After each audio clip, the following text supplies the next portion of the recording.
창세기 32장입니다. 24절에서 29절입니다. 야곱은 홀로 남았더니 어떤 사람이 날이 새도록 야곱과 씨름하다가 자기가 야곱을 이기지 못함을 보고 그가 야곱의 허벅지 관절을 치매 야곱의 허벅지 관절이 그 사람과 씨름할 때 어긋났더라. 그가 이르되 날이 새려하니 나로 가게 하라. 야곱이 이르되 당신이 내게 축복하지 아니하면 가게 하지 아니하겠나이다. 그 사람이 그에게 이르되 내 이름이 무엇이냐? 그가 이르되 야곱이니이다. 그가 이르되 내 이름을 다시는 야곱이라 부를 것이 아니요 이스라엘이라 부를 것이니 이는 내가 하나님과 및 사람들과 겨루어 이겼음이니라. 야곱이 청하여 이르되 당신의 이름을 알려주소서. 그 사람이 이르되 어찌하여 내 이름을 묻느냐 하고 거기서 야곱에게 축복한지라. 아멘. 우리가 말씀을 믿고 믿음으로 하나님을 따라간다는 것은 결코 쉽지 않습니다. 어려운 일입니다. 이스라엘 백성들도 애굽에서 400년 동안 노예 생활을 한 뒤 출애굽하면서 광야에서도 그 믿음을 지키지 못해서 많이 죽었지만 가나안 땅에 입성했어도 말씀을 믿고 보이지 않는 하나님을 말씀만 믿고 믿음 생활을 한다는 것은 그들도 결코 쉽지 않았습니다. 그래서 그들도 잘 믿으려고 우상도 섬기고 하나님도 섬기는 그런 겸해서 섬기다 보니까 하나님께서 결국은 2차 바벨론 포로로 끌려가게 했던 것입니다.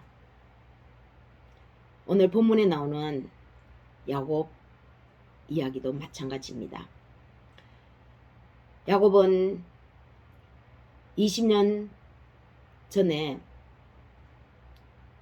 형 에서로부터 장자권을 빼앗고 아버지를 속여서 축복권을 얻고 그리고 외삼촌 집으로 바다나람으로 야반도주하다시피 도망갔었습니다. 그리고 거기서 20년 동안 살다가 지금 이제 자신의 고향 아버지가 계시는 곳으로 돌아오고 있는 중입니다. 야곱은 지금 불안에 떨고 있습니다. 20년 전에는 자신을 후원하던 든든한 후원자 어머니 리브가가 계셨지만 지금은 계시지 않습니다. 그리고 그때의 아버지가 아닙니다. 연로하셔서 아무 힘이 없었습니다. 그런데 형 에서는 그때보다 더 이를 부덕부덕 갈아가지고 힘이 세져 있었습니다. 자신을 편들어 줄 사람은 아무도 없고 오히려 자신을 죽이려고 칼을 간 사람은 힘이 더 세져 있었죠. 그런 야곱이 얼마나 불안해 있었겠습니까? 온 가족과 양떼, 소떼, 노비를 앞서서 강을 건너게 한 다음 자신은 강 이쪽에 홀로 남아서 많은 생각에 잠겨 있었습니다. 어떻게 하면 형의 마음을 녹일 수 있을까? 녹이다가 해도 안 되면 저 많은 재산 다시 잃어버리는 게 아닐까? 그렇게 생각하고 있었겠죠. 이때에 야곱에게 어떤 사람이 홀로 남은 야곱에게 찾아옵니다. 그리고 그 홀로 남은 사람이 밤새도록 야곱과 씨름을 합니다. 밤새도록 야곱과 씨름을 해도 야곱을 넘어뜨리지 못하죠. 이기지 못합니다. 그래서 그 사람이 날이 새어 가려고 하는 찰나에 이제 자기를 놓아달라고 부탁합니다. 그때 야곱이 놓아달라고 부탁하는 그 말을 들으면서 이 사람의 정체를 조금씩 느끼기 시작합니다.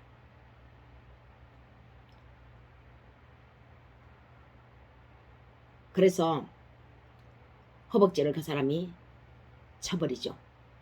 쳐버리고 야곱은 이 사람의 정체를 알고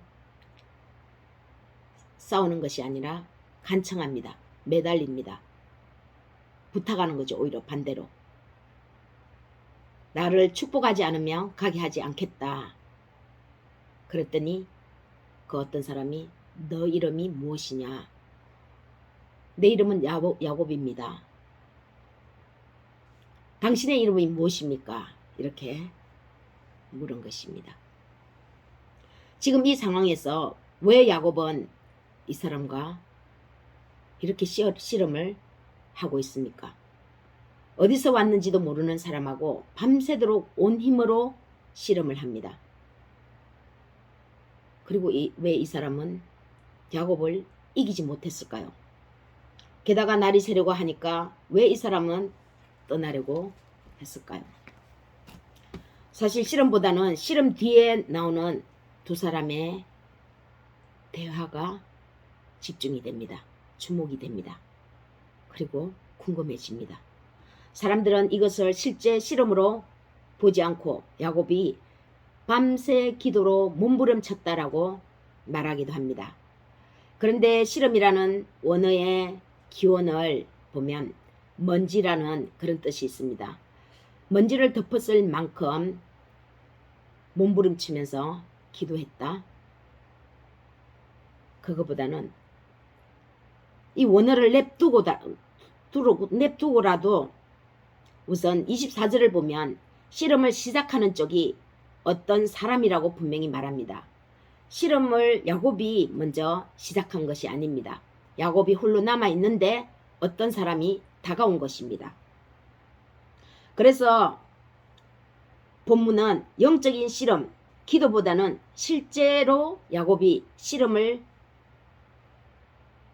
했음을 보는 것이 타당합니다. 맞습니다. 야곱이란 이름은 속이는 자죠. 형 에스를 속여서 장자권을 가로채고 아버지를 속여서 축복권을 가로채고 바단 아람에서 외삼촌을 뒤로하고 몰래 야반 도주하면서 지금 오늘 여기까지 이르는 것입니다. 이스라엘이라는 이름은 첫 번째는 하나님이 싸우신다, 하나님이 겨루신다라는 뜻입니다. 두 번째는 하나님과 싸운다, 하나님과 겨룬다라는 또 뜻이 있습니다. 본문의 경우는 두 번째 해석이 맞는 거죠. 밤새도록 야곱이 싸워서 하나님과 및 사람들과 겨루어 이겼다고 했으니까요. 야곱의 이름은 현실의 의미인 이름이라면 이스라엘은 예언적인 이름의 의미로 생각할 수 있습니다. 야곱은 자신의 이름을 새롭게 부여하는 이분이 궁금했습니다. 그래서 당신의 이름이 무엇이냐고 물었고, 이 묻는 야곱의 질문에 이 어떤 사람은 어찌하여 내 이름을 묻느냐고 되려 대질문합니다. 이 질문은요, 어찌하여 내 이름을 묻느냐, 이 질문은 내가 밤새도록 너와 씨름을 했는데 나를 모르겠니? 야곱아, 너는 아직도 나를 모르겠니? 이 말과 같습니다. 야곱은 매우 특별하고도 놀라운 두려운 경험을 했습니다. 하나님을 직접 대면하여 본 것입니다. 하나님과 직접 싸운 것입니다.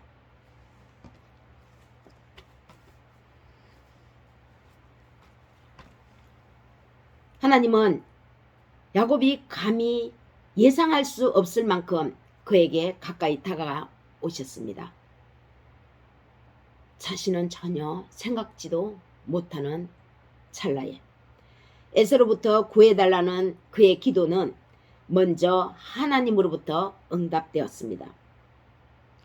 하나님과 대면에도 살아남은 야곱은 그 어떤 사람과 만나도 살아남을 가능성이 열어진 것입니다.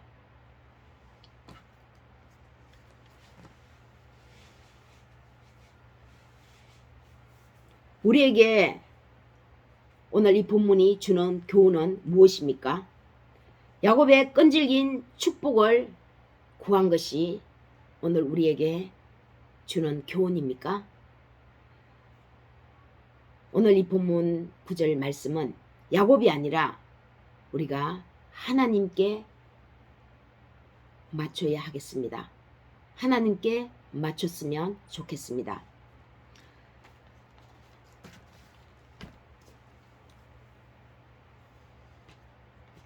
하나님은 힘이 부족해서 야곱을 이길 수 없었던 것이 아닙니다.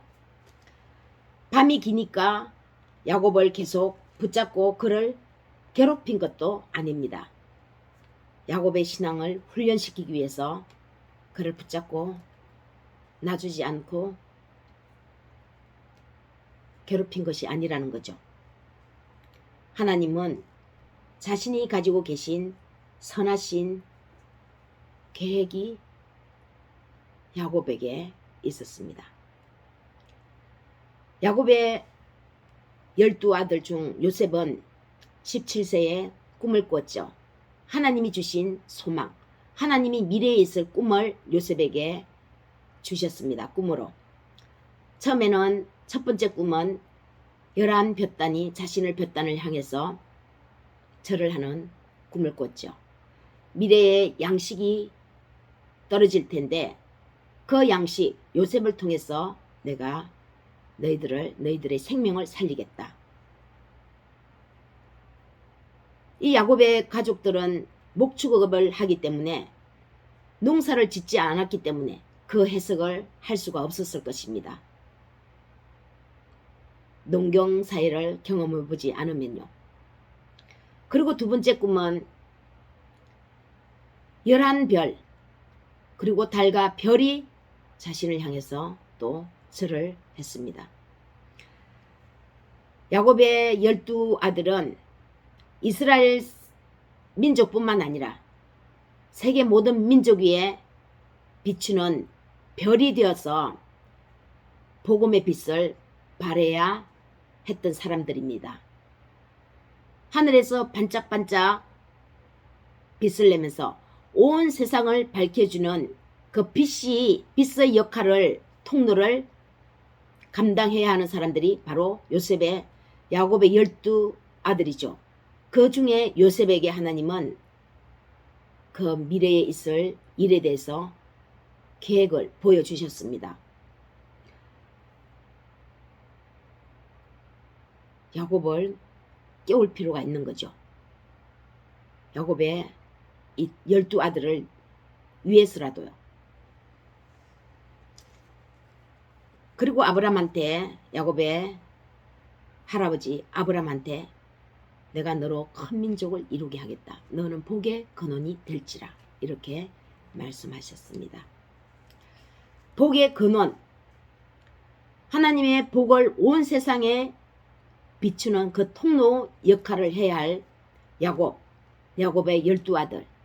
이 계획이 하나님께는 있는데 야곱 지금 깨어나야 하는 시기입니다. 그 상황에 지금 있습니다. 선하신 계획 가운데 야곱이 어머니의 태로부터 짓기도 전에 그를 아셨고 야곱을 빚으시기 위해서 하나님은 야곱을 이 세상에 태어나게 하셨고 또 오늘 지금 이 상황에 야곱을 찾아오신 것입니다.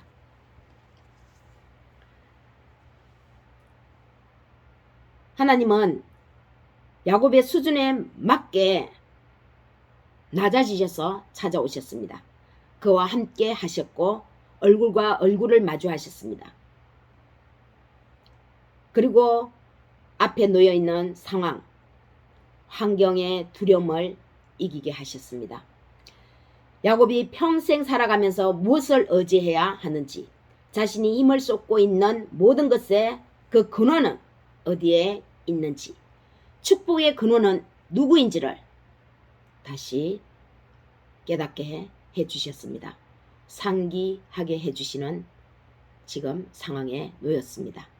20년 만에 돌아오는 야곱, 그 사이에 하나님의 언약에 대해서는 야곱이 많이 흐릿해져 있었을 것입니다. 생활 속에서, 삶 속에서 살아가느라고 생존해가는 그 본능 때문에 하나님이 주신 믿음, 하나님이 주신 약속은 많이 잊어버리지 않았나 생각해 봅니다.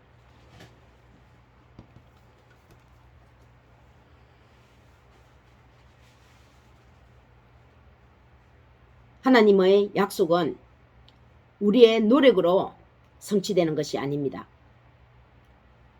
약속을 하신 분이 하나님이시고 그 약속하신 것을 성취하는 것도 하나님께 달려 있습니다.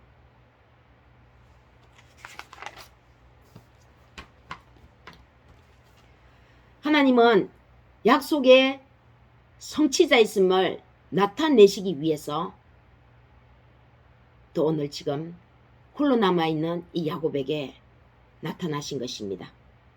하나님과 우리의 관계는 예사로운 관계가 아닙니다. 그냥 단순히 예수 믿는 것이 아닙니다.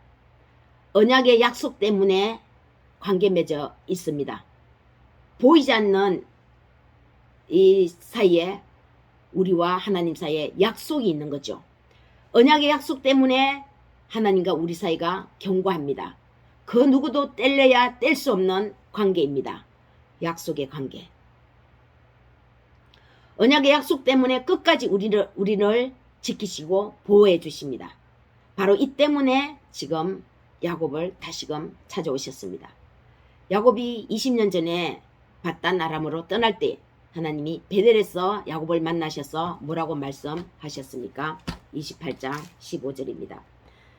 내가 너와 함께 있어 내가 어디로 가든지 너를 지키며 너를 이끌어 이 땅으로 돌아오게 할지라 내가 너에게 허락한 것을 다 이루기까지 너를 떠나지 아니하리라 하신지라.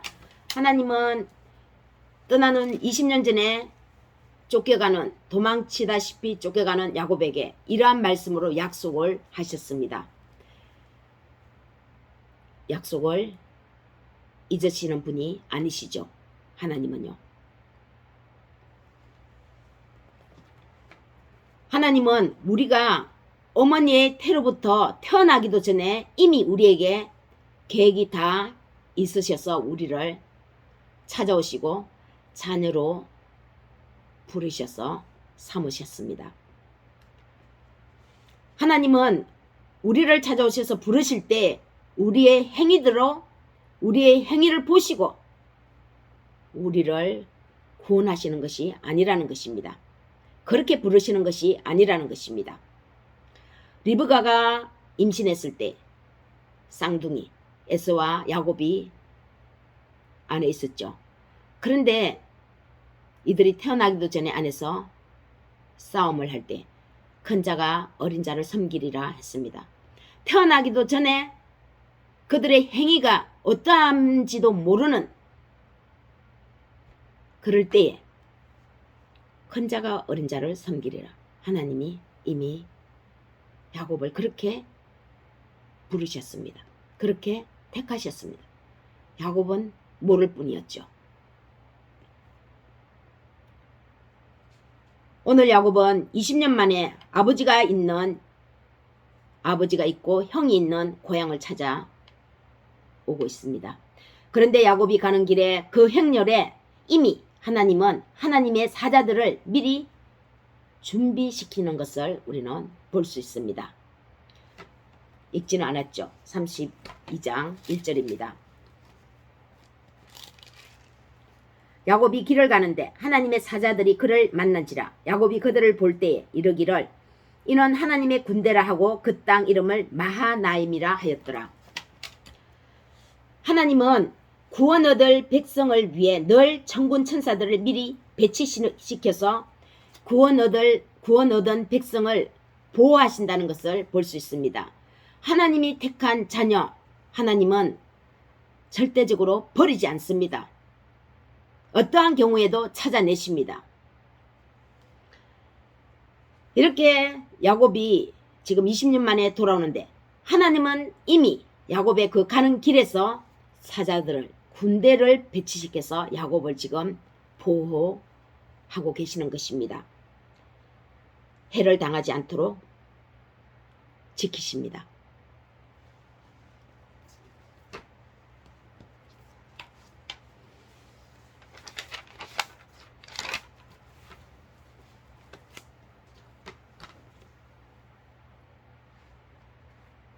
사랑하는 여러분, 하나님의 약속은 우리의 노력으로 성취되는 것이 아닙니다. 약속을 하신 분이 하나님이셨고 그 약속하신 것을 성취하는 것도 하나님께 달려 있습니다. 우리는 종종 때때로 하나님을 잊어버릴 때가 있습니다. 또 우리가 조금 살만하면 하나님을 등한시하고 우리의 할 일을 하기에 바쁩니다. 그러는 중에도 하나님은 우리와 늘 함께 계십니다. 우리가 상기하지 못할 뿐입니다.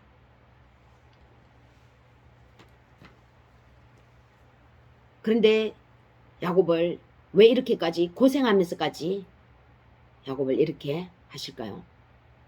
하나님의 시간, 하나님의 카이로스, 그 시간이 있는 것입니다. 야곱의 성품을 하나님이 모르시는 분이 아닙니다. 어머니의 태로부터 먼저 그를 확정하셨습니다. 그런 하나님이 야곱의 성품을 모르시겠습니까? 다그치지 않는 거죠. 야곱의 성품대로 야곱의 수준에 맞게 하나님이 자신의 눈을 낮추셔서 야곱에게 다가오신 것입니다. 야곱의 눈높이에 맞췄어요.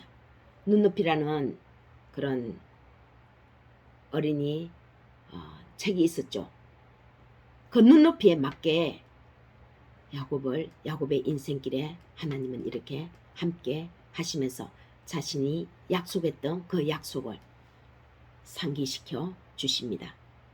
내가 너를 어떠한 사람으로 불렀다라고요.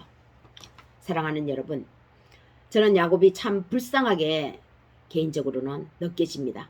얼마나 힘들었을까.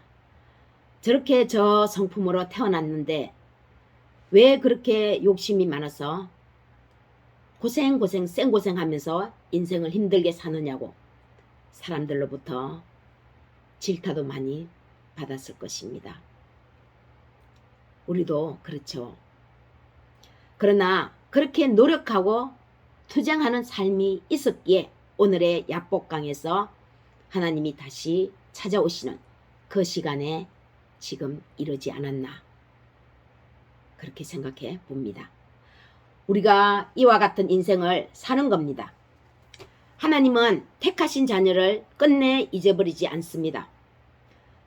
또 긴가민가해도 우리는 긴가민가해도 하나님은 우리와 약속한 언약을 생각하시고 그 약속 때문에 우리에게 오실 시점까지 미리 하나님은 다 계획하시고 준비해 놓으시는 분이십니다. 어느 시점에 우리에게 찾아와야 되겠다. 그런데 우리는 그 시점을 모르니까 우리가 우상을 섬기려고 하고 곁길로 나가기도 하고 막 그러는 거죠. 그런데 하나님은 다 계획이 있으시다는 것입니다. 조금만 참으시기 바랍니다. 인생이 야곱과 같이 이런 굴곡 같은 인생입니다. 인생 자체가 굴곡입니다. 오르막이 있으면 내리막이 있고 기쁨과 슬픔도 우리의 인생길에 다 함께 있습니다. 그러나 우리를 잊지 않으시고 우리의 인생길을 걸으시는 하나님을 예수 그리스도의 믿음 안에서 발견하시기를 예수님의 이름으로 축복합니다. 하나님 나라는 이미 우리 안에 와 있습니다. 우리가 이렇게 성경을 믿고 이 말씀을 믿으면서 따라가면서 투쟁하고 노력하는 이러한 결과가 성령이 우리와 함께 하신다는 증거고, 예수 그리스도께서 우리 안에 오셔서 행하신다는 증거입니다. 하나님 나라는 이미 우리 안에 와 있습니다. 그러니까 힘내시고 오늘도 이 예수 그리스도와 함께 길을 가면서 하나님이 주시는 약속, 하나님이 주신 약속, 그 약속을 상기하시기를 바랍니다. 하나님은 반드시 약속하신 것을 이루시는 성취의 하나님이십니다.